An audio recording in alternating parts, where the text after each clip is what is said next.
জুবিন দা যে আমাৰ মাজত নাই এই কথাষাৰ মই এতিয়াও মানি ল'ব পৰা নাই। তেওঁ কেনেকৈ মৰিব পাৰে মই এতিয়াও ভাবোঁ। তেখেততো যাব নোৱাৰে আমাক এৰি, তেখেতৰ মৃত্যু হ'ব নোৱাৰে। এইবোৰ সকলো মিছা, মই সকলো দেখিছোঁ। তথাপিও যেন মনটোৱে মোৰ মানিয়েই নলয় যে তেখেতৰ মৃত্যু হৈছে, তেখেত আমাৰ মাজত নাই।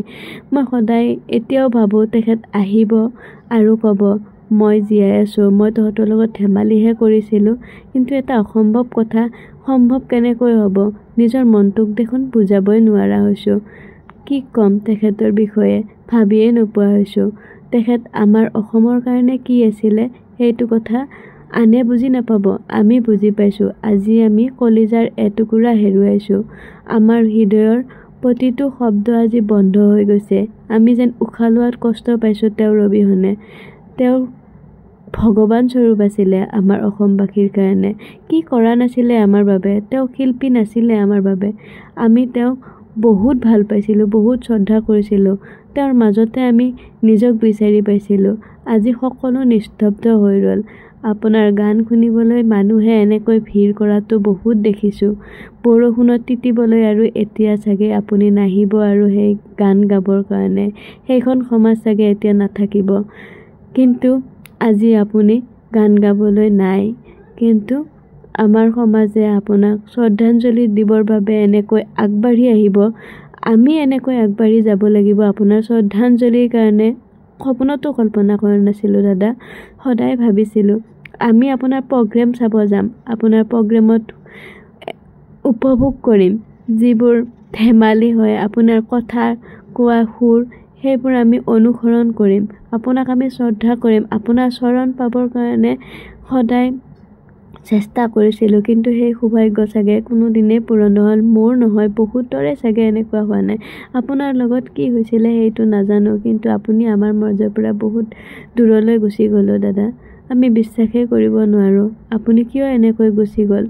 আপুনি য'তেই আছা ভালে থাকা। আপুনি আমাৰ মাজত আছিলে আৰু সদায় থাকিব। কৈছিল নহয় আপুনি, আপোনাৰ বোলে কোনো জাতি নাই, ধৰ্ম নাই, আপুনি মুক্ত। সঁচাকৈ আপুনি বৰ মুক্ত। আজি আমি সঁচাকৈ চাওকচোন কেনেকৈ আপোনাক আদৰণি জনাইছোঁ শেষবাৰৰ বাবে অসমখনলৈ। আপোনাক বিদায় দিব পৰা আমাৰ হাতত শক্তি নাই।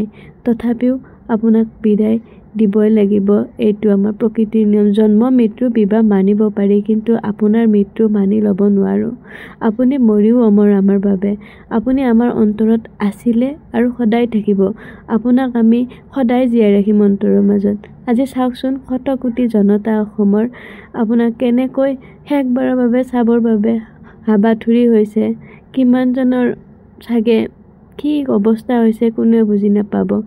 কিন্তু এইটো অনুভৱ কেনেকৈ আপোনাক বুজাম যে আপুনি কেৱল টকা ইনকাম কৰা নাছিলে, আপুনি মানুহ ইনকাম কৰিছিলে, যাৰ ফলত আজি আপোনাৰ এই ক্ষণত এনেকৈ মানুহ আহিছে আপোনাক চাবৰ বাবে শেষবাৰৰ বাবে। চিৰ বিদায় আপোনাক দিব নোৱাৰোঁ দাদা।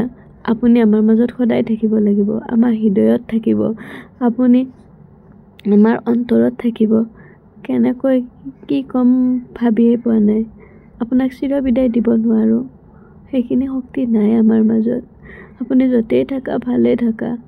আপোনাৰ বিষয়ে আৰু কি ক'ম কি নক'ম, শব্দই নাই দেখোন। একেকেইটা শব্দকে আহি আছে। আজি কোনোৱে জাতি ধৰ্ম বিচাৰ কৰা নাই, মাথো আহিছে আমাৰ মাজৰ পৰা। আমাৰ সম্পদ হেৰাই গৈছে, আমাৰ কলিজাৰ টুকুৰা হেৰাই গৈছে। সকলোৱে এইটোৱে বিচাৰি আহিছে।